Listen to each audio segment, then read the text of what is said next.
go. All right, welcome to round one. We're in breakout room 7, and we have Michelle Lawrence and Ty Faulkner with us today from NKCES. That's the Northern Kentucky Educational Cooperative. And so their session is entitled Students as Agents in Their Learning. So excited to have you here. Thank you. And I'll turn it over to you. Hi, good morning. Welcome everyone who's joined us in the room, and then anyone who will be joining us watching the recorded session. I just want to give you a little preempt that Ty and I are really passionate about this topic with student agency, and we've been doing a lot of work with it this year. So if we talk a lot or get sidetracked about it, we apologize. We're just, this is one of our passion projects, and we're just so excited to be able to share this with everyone. Okay, we're gonna get started. So we're really just going to talk about what student agency is and why it's important for our schools and for our students, and then how we can start to think about implementing some of these practices in our schools to direct their learning. I think we're going to have to skip that. So the first thing we're just going to look at is student agency defined. And it can be defined in a lot of different ways. As you can kind of see on your screen, we pulled these definitions kind of from all over the place. You can see it's the opposite of helplessness. Educators must not only recognize learners' individuality, but acknowledge the wider set of relationships, implies a sense of responsibility. The idea behind student agency is really to give our students direction and put them in charge of their learning. You have anything to add on that, Michelle? I do not at this time. Okay, and we had came across this quote, "Don't do something about us without us." We think it's hugely important to not only involve students in all the decision making, but they're a stakeholder too, right? They go to school every day with us, with the leaders and with the teachers, and they should be involved in some of those groundbreaking decisions that involves them, because ultimately it is their learning that they should have a stake in and that they should be in control of. On this slide, you don't have to go back, Ty, but one of the things I was getting from Todd Whitaker when he talked about the variable and the relationship and things like that, that quote really stuck out to me, that is one of the things that you can do with your students is really involve them in the process, and what an impact that's going to have on culture when students are like, that's my school, and I'm involved in that process. So I really thought that was a good connection between what he was saying and that quote. Right. Learning through activities that are meaningful and relevant to learners, driven by their interest and self-initiated with guidance from teachers. Me and Michelle are actually the deeper learning specialists at NKCES, but this is something that's kind of near and dear to our hearts. For students to have these relevant and authentic learning experiences that are guided by their interests, right? We're preparing kids for a world that didn't exist when we were in school. So to find their interest and to be able to hone those interests as they get ready for life after school is very important. So now we're going to talk a little bit about why we do this now that we know what it is. And when Ty was on that slide with all those words underlined, those are just some key words to remember when you're talking about student agency. And I know student voice, those of us who've been in education a long time remember that student voice survey that students had to do.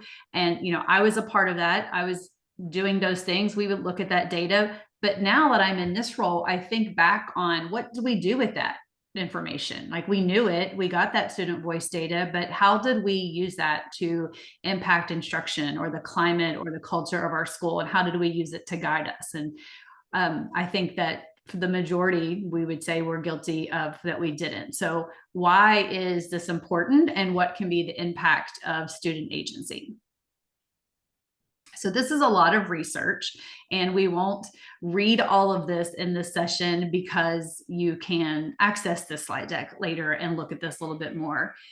But the whole why we do it is they're motivated. They have greater satisfaction in their learning, and they're more likely to achieve academic success. And one of the things Ty talked about is we are preparing students for a world that doesn't exist. When I was in high school, I thought I was going to be a teacher, but I never thought I was going to be an instructional technology teacher. I never thought that one day I would be a deeper learning specialist. Those terms did not apply in the world that I grew up in. So when we talk about student agency, we want to talk about some competencies of deeper learning.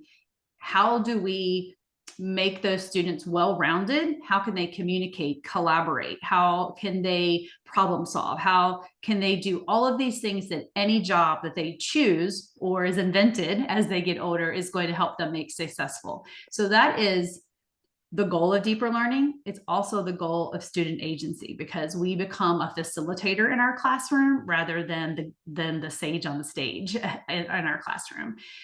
So we want them to work harder, set these goals. We want them to be motivational, and we want them to be co-designers into our instruction. Of course, standards lead our work. We have to meet our standards, but how we apply those standards can really, when you bring the students in, what are you interested in? How relevant can we make those to your life?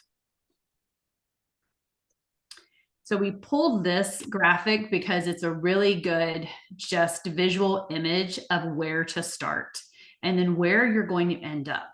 And this is a combination of two different researches that, and you can see at the top there, it's a Talashes and Nakla's research, and then it's been combined with the pyramid of student voice. So we're going to start with, they just want to be heard. And I think that's true of any person, adult or student, that they just want to be heard. So asking their opinions on how things are going. Yesterday I visited a classroom whose lesson was really, a lot of feedback is what I was looking at. And I just love that the students were expressing themselves. They were able to just get their feelings heard. And when they had something to say, their teacher was allowing them to say it. Did that change the course of her lesson a little bit? Yes, but I think the impact of it was greater than what she had imagined. And then the consultation part of it, sharing their feedback, getting the information from students, and you're probably going to get a lot of information that you really didn't know.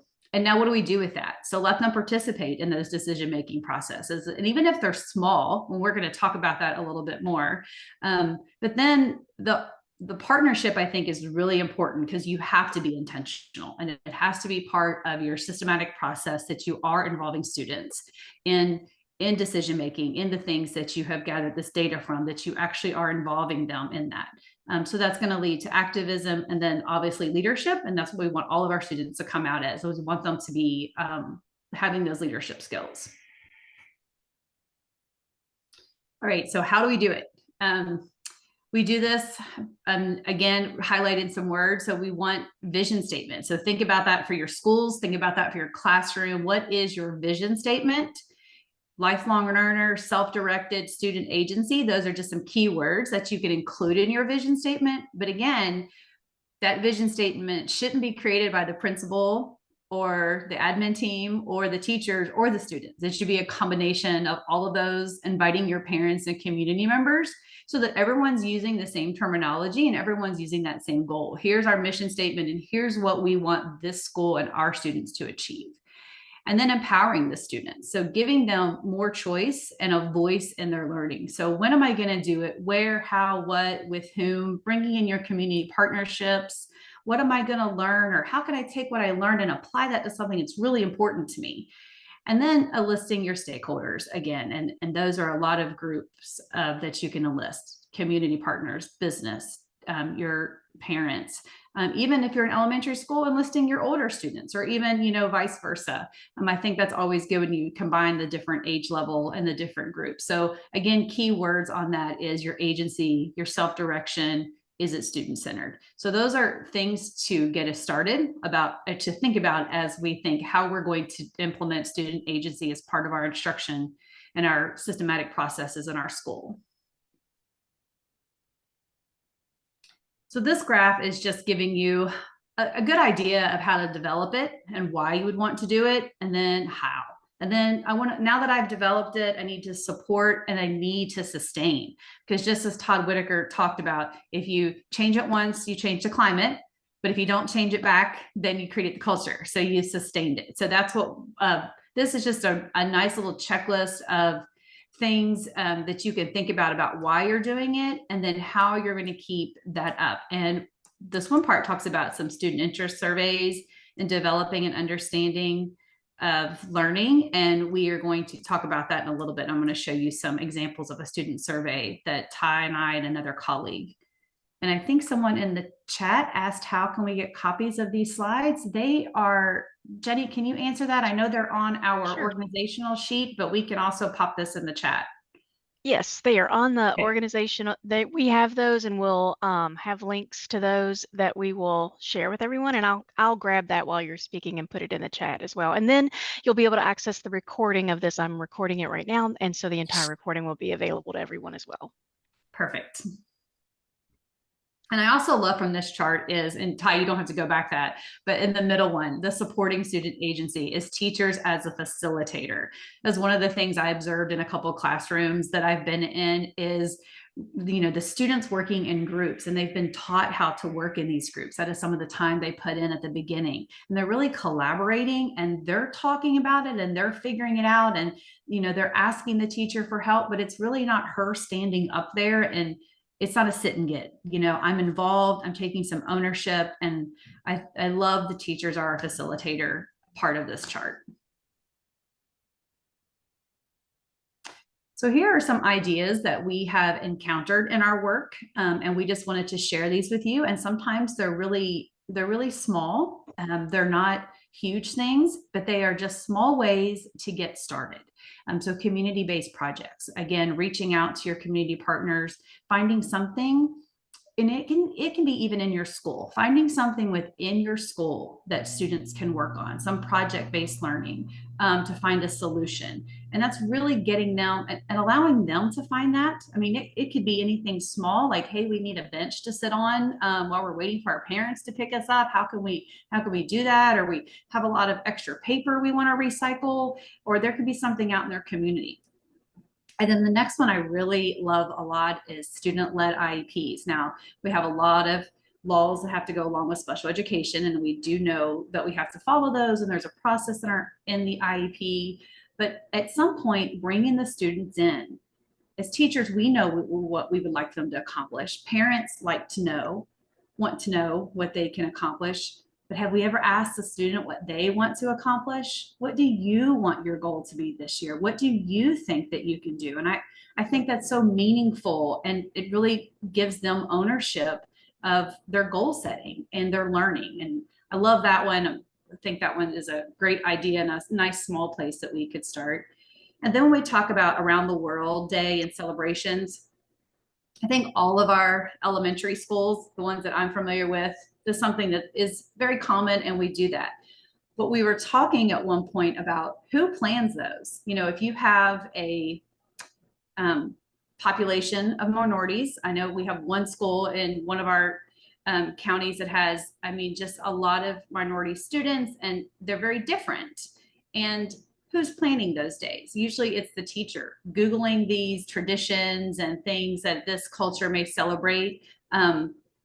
But if we encourage those students to take the leading role, you know, like, we want to celebrate this culture, what are some things that your family does? And if they're comfortable doing that. So I thought that was a really great twist on that. Rather than the adults planning it, it was really bringing those students in to plan more authentic experiences. And then kindergarten camp. And this is something that I did as a kindergarten teacher. We would plan kindergarten camp, and we would have our kids come in to experience a day in kindergarten. And one of my students said once, this isn't what we really did during kindergarten camp. You didn't tell us what kindergarten was really like. And I was like, oh, you're right, I did it. So that's another thing to do, is letting kindergartners, preschoolers, letting them decide what is important to know as a new incoming kindergartner, and let them leading that camp for incoming students. And then who should be involved? Ty, is this one you, or I couldn't remember. I got so excited. I told you that I may do that. That's fine. But when we think about who should be involved, it should be all of our students. When we think about student agency and involving students in their learning, I think we have to be careful that we are not just talking about the gifted students or our AP students, but we're also talking about ESL and special education and what we had previously classified as lower performing or younger students. All of these students and all of these groups have real opinions about how they learn and what they want to learn. And we need to be very intentional about making sure that we include all groups of students as part of this equity piece. All students need to feel like they are part of their school community and that they belong and that they have a stake in not only their school, but also their learning. All right. So where do we go from here? So we talk about like implementing student agency, kind of those first steps. And you can just set goals, right? You can start small, and it might start with student interview questions. Do you want to talk about that for a second, Michelle? Yes, this is one of the things we were talking about before. Ty and I and another colleague have been doing a lot of work with UK's Next Gen. And if there's any way you can get involved with that organization, I would highly recommend it. So one of our tasks this year was to do student interviews. It's a little different for us because we're not in one district, but we did make sure that we were intentional and purposeful, and we did interview these students. It was so enlightening. I don't, Ty, you're sharing the screen. Do you want to click on that link and see if it will come up? But we also have shared this with you that, it was 100 student interviews because we are co-op. We did 50, but some of the things that just asking them that you may not know, what do you think of when you think of your school? And like, we had this one little girl that she loved fairies. So that was all her question was. And then, we had high school students who talked about that, in less than a year, I'm going to be an adult, but I have to ask to use the restroom, and not that is a terrible thing. It's a school safety. We need to know, but I think it all boiled down to just having some communication with students. Like, we're teachers and principals and admins, and we're thinking one way, this is our school experience, but students are thinking another way. Like, why can't I wear my hat? I wear it any other time. Why can't I wear that hoodie? And it just doing these interviews and getting that information for students really opened our eyes to, we have to have more communication. We have to talk more to our students. There were little ones like, my principal doesn't know my name. And that's hard, right? You have a lot of students and getting to know their names, but that made an impact on that student. So we just wanted to share this with you, and obviously it could be altered and it could be changed a little bit, but it was a really great experience. And I know some of the other districts that we worked with, the Next Gen, I know they talked about that also, that wow, they learned so much about their school by doing this. And then the next part of this is what we'll get into eventually is educator agency. What are some things your teachers are thinking and you may not realize as an admin? But we wanted to share those student interview questions because the data that you get from those and the answers are really impactful, and it could really be a guide to implement some change in your school. And there may be an area that you didn't know that needed improvement or change, and that's going to give you some information for that. So I think it's good to kind of, the list of questions will kind of let you know what students think of school. And sometimes there are small changes that can be made that students feel more of a stakeholder in their school and the decisions that are being made. And that's kind of that next step to initiate action towards some of those goals, that students have more ownership and more influence and more freedom, or feel like they have more freedom and autonomy within the building. Okay. And it's just kind of like any other process. You reflect and revise, right? Very few of us get it right the first time out. So definitely this is a process, and it can be revised as you learn more about your student body and more about your student population. Okay, and then internalized self-efficacy. Okay, it's growth mindset and teaching students to learn how to learn, and kind of that self-empowerment for students to understand that this is their learning in their school, and that they have a real basis in the decision making.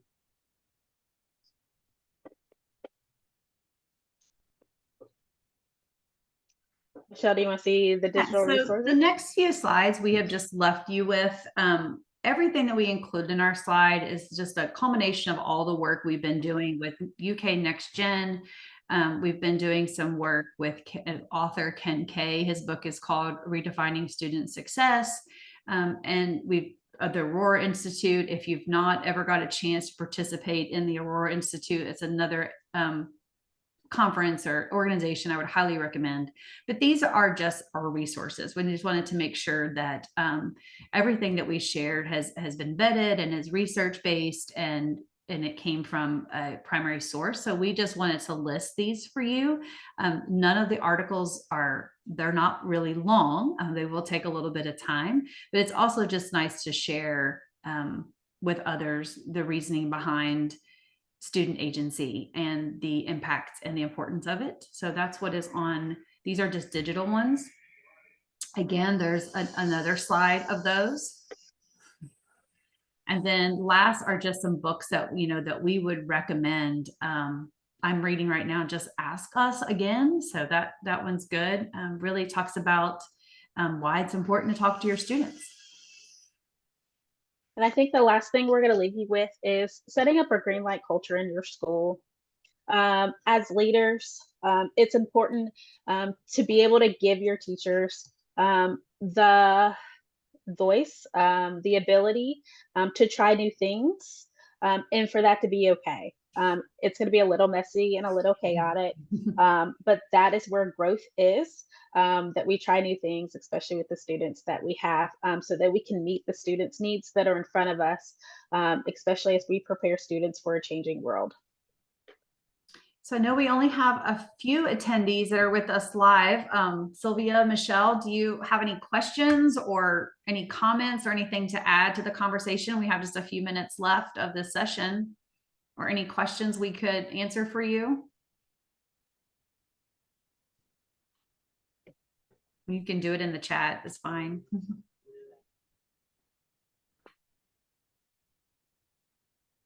Right. I don't think so. Right, well, thank you all for attending. And Jenny, thank you so much for being our host and making sure that everything went okay. We appreciate everyone's attendance today. So please let us know. Our contact information is on the end. There you go. So if you have any questions or like to reach out to us, or if we can help you with anything, please let us know. So thanks again. Thank you. Thanks so much, Michelle and Ty, for sharing this information. We know that how important it is to empower our students to own their learning. And for principals, sometimes that trickles down by giving teachers the opportunity, just as you said, to empower their learning, to empower them to realize their impact on students. And then many times what transpires from that is that idea of student voice becomes even more impactful for them, because they realize that what they do is changing how students learn. That what teachers do in the classroom changes how students learn. That's part of that, efficacy, that teacher self-efficacy, and that students' voice then are even more important, become even more important to them. So this was excellent. Thank you for sharing ideas that can be implemented immediately. All right. Thank you so much. Thank you. Thanks, everyone.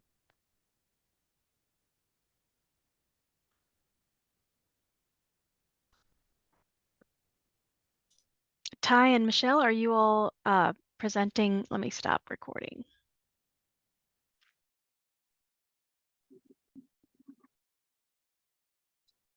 Welcome to round 2, and we are with Shelley Clark from Hardin County Schools, who will be sharing about a winning model for MTSS. So Shelley, I'll turn it over to you, and welcome. Thank you, Shelley, for sharing. Thank you, Jenny. All right, everybody, we're going to just jump right in. And so we're going to talk today about the MTSS model that we use at Lakewood Elementary. Like Jenny said, that is in Hardin County, Kentucky, in the Hardin County school system. I've been principal at Lakewood Elementary. I'm in my 12th year as principal here. And if you need to contact me or have any questions after the presentation today, you can feel free to email me or send me a tweet on Twitter at Shelley_Clark. Of course, MTSS, we all know that that is a evidence-based process, has all these 6 essential elements. We've probably all seen this graphic before, talking about all the components that make up a good MTSS program. And so when we were thinking about how we're going to meet all those needs, having all 6 parts of that, we decided to create win time. So it is our MTSS support system here at Lakewood Elementary, and we're going to get into the history of how we created it and how we use it at our school.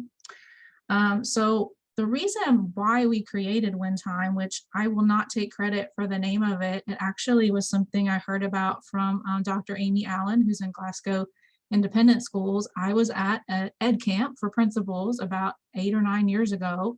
And I went to a session that Dr. Allen was presenting on how her school at that time did what we used to call KSI. And she presented this notion of what I need or win time. It kind of came at a very timely moment. I had just had to fill in as a substitute, which I'm sure we're all accustomed to doing that these days with a shortage of substitutes, but I'd had to sub in a 2nd grade class for a couple weeks due to a sub shortage and a teacher that was on maternity leave. And all these kids kept getting pulled out of my class right when I was getting ready to start instruction, core instruction. And they were all getting pulled out to get their interventions or their resource time or whatever it may be. And so when I heard Dr. Allen's presentation on win time, it just kind of fit my need at that moment. So I came back in that very next school year, we implemented win time. We did it because it was an integrated school-wide approach that everyone has ownership with. So we all work together to make sure that win time helps us out. We had to have a common belief system, and that's part of our vision statement here at Lakewood is lead, learn, roar. And part of that is that we do believe that all students can grow and learn. One of our goals with win time was to protect instructional time for most of our learners, to guarantee that interventions and enrichment have a protected time in the schedule, and to maximize the use of staff throughout the day to help provide those interventions and enrichment. So when we started creating the schedule, we created blocks of time for related arts and music, art, PE, and then we also created blocks of time for win for each grade level. You're going to see a sample schedule here in just a second to see what that looks like. Then we put in those special ed co-teach times and resource minutes. Then we created core instruction times, and then last we added in lunches and recesses. So when we're creating the master schedule each summer, it looks something like this. Our school day here starts at 8:25 and ends at 3:15. And we do morning meeting here. We have that as part of our social emotional learning program. So that's a protected time. It's 20 minutes every morning. So then once that was over, we did 45-minute blocks of time throughout the day and made sure that everyone had a win time, which we highlight green, that everyone, of course, had their related arts time or the teacher's planning, and that's highlighted blue, and then worked around that to make sure that we had co-teach classes and whole group instruction for reading, math, and all that kind of jazz. So in social studies, reading, writing, all the different subject areas. And then lastly, added in, make sure everybody had a recess time and a lunch time. So the schedule does really kind of revolve around making sure that everyone has that protected time every day for interventions and enrichment. After that, we decided to look at staffing, like who can help with each of those time blocks. And so we have here listed who helps with each grade level band. 4th and 5th grade actually share their win time, so they have that together, which gives them a total of 6 classroom teachers, 2 special ed teachers. Currently, we are able with ESSER funds to have interventionists or support staff for every subject area, but that has not always been the case. When we first started this process, we only had 1 extra person in our building to help with interventions, and we paid that person from Title I money. and that person helped specifically with reading. So that left math and writing and everything else to the classroom teachers, but we utilized the people we had and made the best of it. Right now, we just have that flexibility and that luxury of having some extra people with our ESSER funds. But also the 4th and 5th grade, our related arts teachers had an extra time of the day where they didn't need those. So we have them provide enrichment opportunities for 4th and 5th grade during WIN time. Art, music, and PE help with that. We do have a gifted talented teacher at our school 2 days a week that provides her GT pull-out program at that time. And then we also have an instructional assistant that helps with that grade level band. And you can kind of see that same pattern happens with each of the other grades. There's less people helping because obviously there's less kids. 4th and 5th grade together, you've got about 120, 130 kids at our school, but every other grade, you're just talking about 70 to 80 kids. So each of those people have people assigned to help them during their WIN time.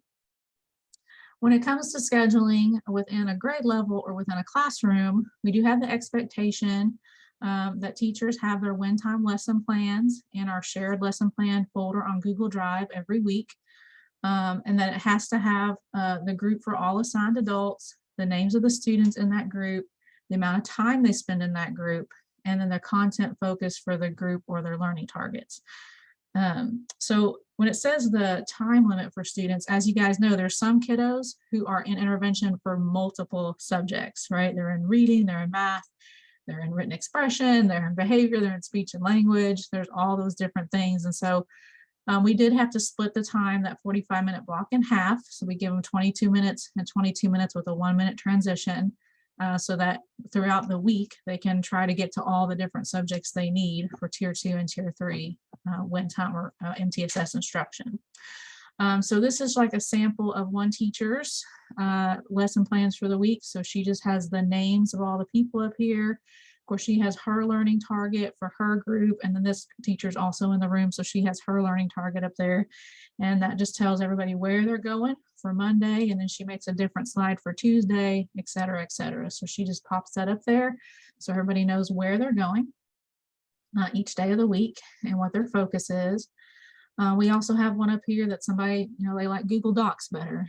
Very flexible with whatever works for you, works for me, as long as it meets all those requirements. This one has the names of who's going where and what times, and then they put their learning targets down here at the bottom of the page.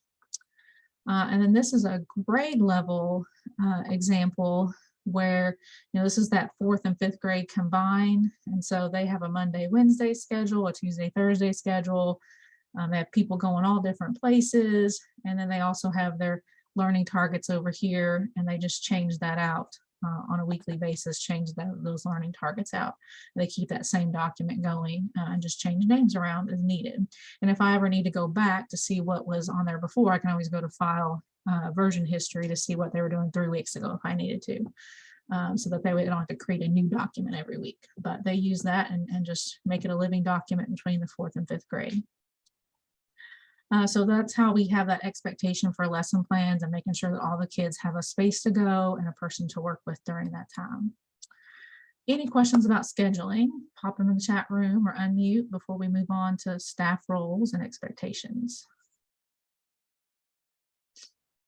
All right. So who helps with when and how? We also set up expectations of what everybody is supposed to be doing during WIN time. We go over this slideshow, and this is almost exactly the slideshow I use with the staff every year. We just tweak it a little bit. And we talk about what are the expectations during WIN time. We have this as one of our first PLCs of the school year, just to make sure we're maximizing the use of this time. And this tells exactly what classroom teachers are supposed to be doing, what SPED teachers, administration, those support teachers, everybody's got a role. So the classroom teachers should be using that time to reteach or enrich students. Now, this is while right now we have those lovely ESSER funded people to provide those interventions. It used to be that one classroom teacher would be in charge of one subject interventions and another in charge of another subject. So we would have more specific roles in the event that we don't have the money to have a funded person for each subject area. Then right now we do have support teachers or interventionists for each of the subject areas provided through ESSER money, and they do those research-based interventions.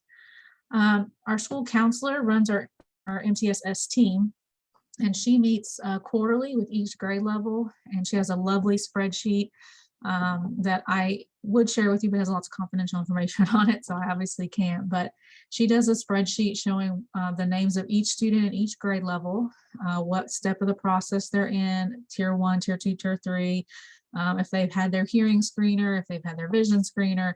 It has like all the information about every kid, like the date they started interventions, if they get released, etc. And we pull that spreadsheet up about once every 9 to 10 weeks, and we go through it and make sure that each of the students that are in that process still need to be in there, or if they're ready for a referral for evaluation, or if they need to be released, that kind of thing. So that's a very important meeting that happens, at least every 9 to 10 weeks at our school, and the counselor leads those sessions. And then our assistant principal is only a half-time assistant principal, so the other half of her money comes out of either Title I or currently ESSER funds. And so she actually helps with the speech and language interventions, and then she plots all the behavior intervention data so that we can keep that progress monitoring up for that as well.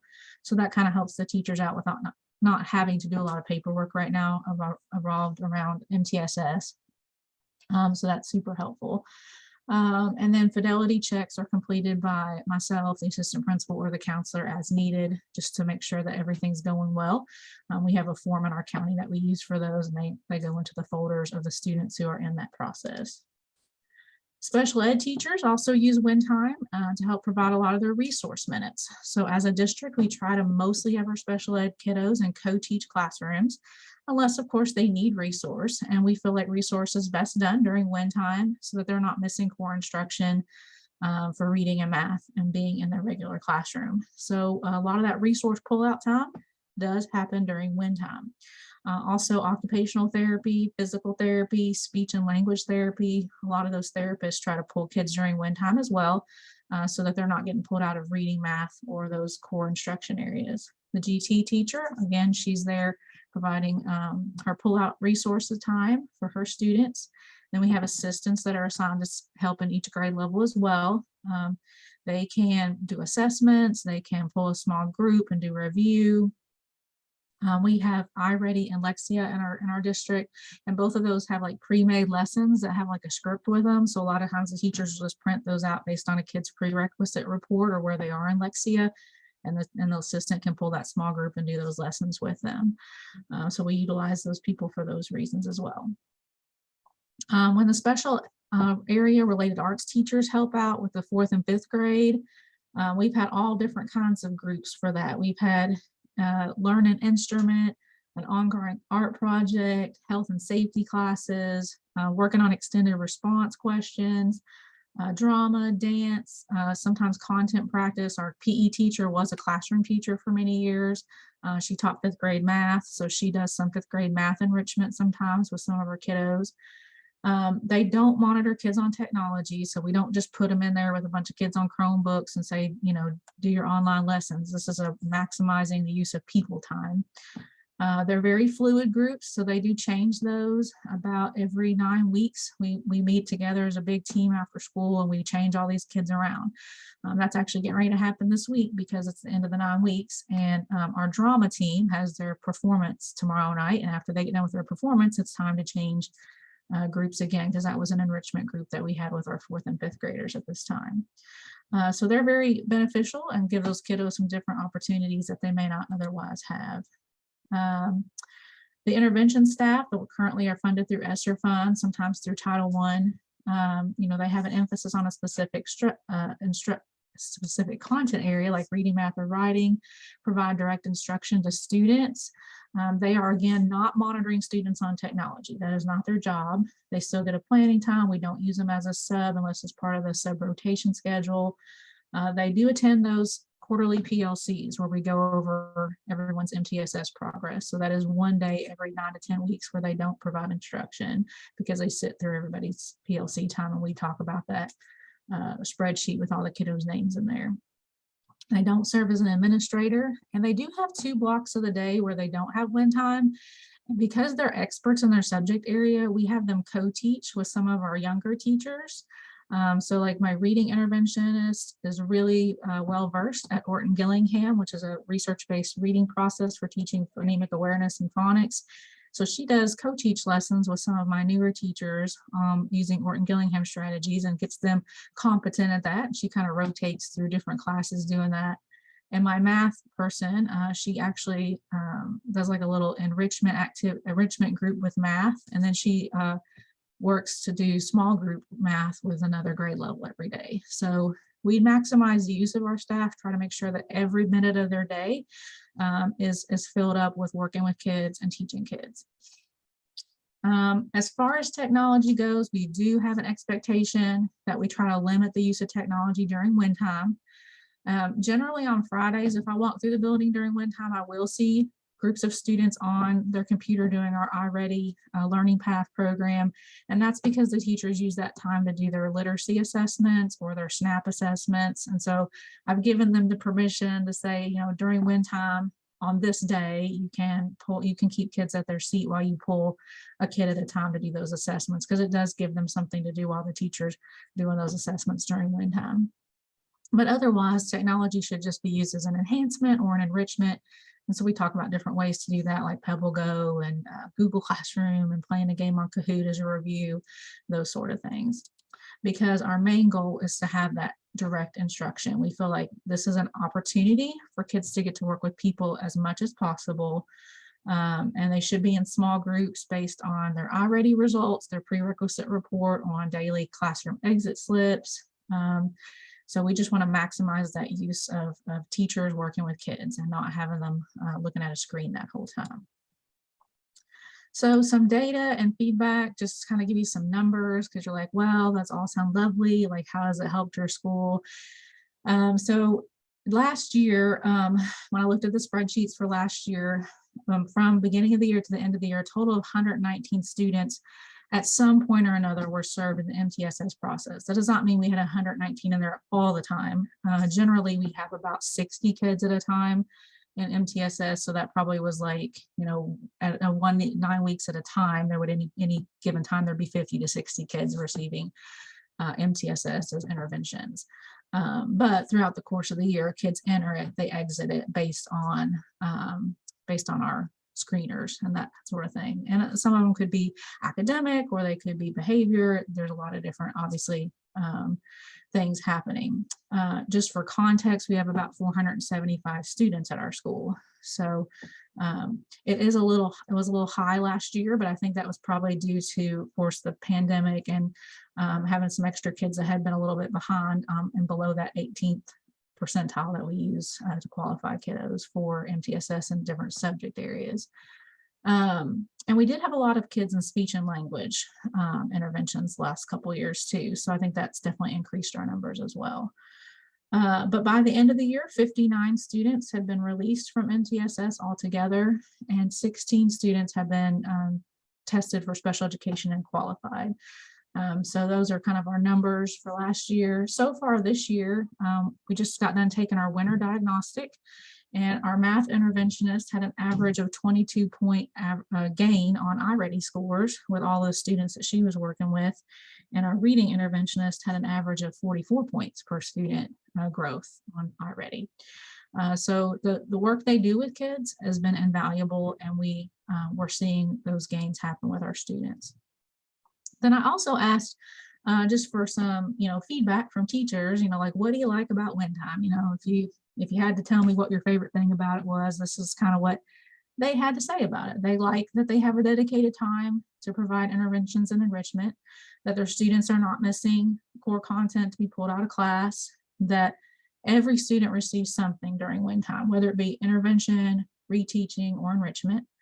That their special ed students can receive their resource minutes and not miss core instruction. That they're trying their best to make it data driven, using exit slips or prerequisite reports from iReady or comprehension checks to make sure that they determine groupings that are appropriate. And they feel like there's a shared responsibility as a team, that each team can focus on specific content areas and that sort of thing. So that was some of the feedback that they gave when asked about win time. Does anybody have any questions? I think that is the last slide in there. Yeah. Any questions?